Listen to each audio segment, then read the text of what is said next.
नमस्कार मु मोनालिसा स्वागत करुछि आपण माननकु आम कृषि रा एक सुंदर अध्याय को।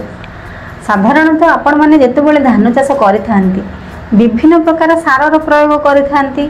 जने चाषी भाईंकर आज्ञा प्रश्न थिला कि आपण फटेरा कीटनाशक सार ऊपर गोटे भिडियोटे बनातु।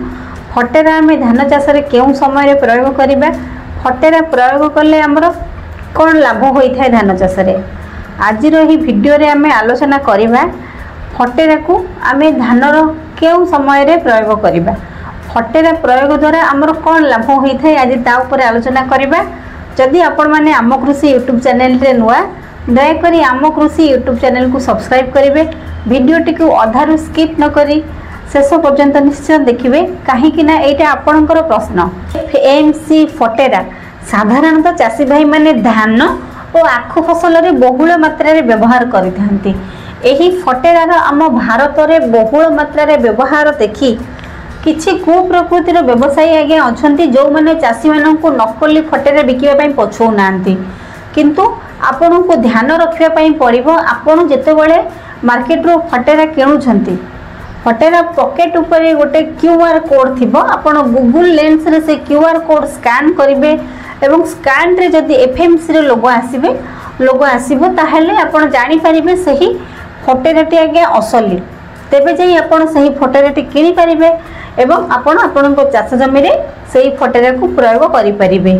साधारणतः फटेरार टेक्निकल नेम होउची क्लोरोंट्रा नीलीप्रोल 0.4% जीआर। यह जदि आम धान चाष व्यवहार करवा पर एकर आपण को 4 केजी फटेरार आवश्यक पड़ो। जितेबाला आम आम धान चाष फटेरा पकेबा कि आम धान चाष फटेरार प्रयोग करवा तो आमको फटेरा विषय सबकि जानापी पड़ो। तेज आसतु जाना फटेरार किसी महत्वपूर्ण गुण विषय जहाँ आम धान चाष अधिक अधिक उत्पादन आने साहाय्य करिवो। जेतेबेले आम फटेरा आम चाष जमी प्रयोग करवा प्रथमे तो आमको जानापी पड़ो फटेरा हेउची एक कीटनाशक। यार प्रभाव साधारणतः 20 रु 25 दिन जाए आम चाष जमी रही थाए। यह दानादार फॉर्म रे आसी थाए। यह एक कीटनाशक होइथिबारु एहाकु आपण बाली सहित किंबा जेकोसी सार सहित मध्य मिसई करी आपण आपणक जमी रे पकई पारेबे। यह अति सहज रे कांड बिंधा पोक को नियंत्रण करिथाए, पत्र मोड़ा पोक को मध्य नियंत्रण करिथाए। जदि आमे फटेरा को आम चाष जमी रे प्रयोग करिबा ताहेले आम चाष जमी भितर को अनिष्टकारी पोक माने आसी परिबे नाही। जेतेबेले आमे आम धान चाष जमी रे फटेरा को प्रयोग करिबा फटेरा प्रयोग फल रे आगे आम धान गछ निरोग रहिबो। धान गछ निरोग रहिले निश्चित भाव में आम अधिक रु अधिक उत्पादन मध्य करि परिबा। साधारणतः धान रोइबार 20 रु 25 दिन भितर आमको आम चाष जमी रे फटेरा प्रयोग करिबा आवश्यक।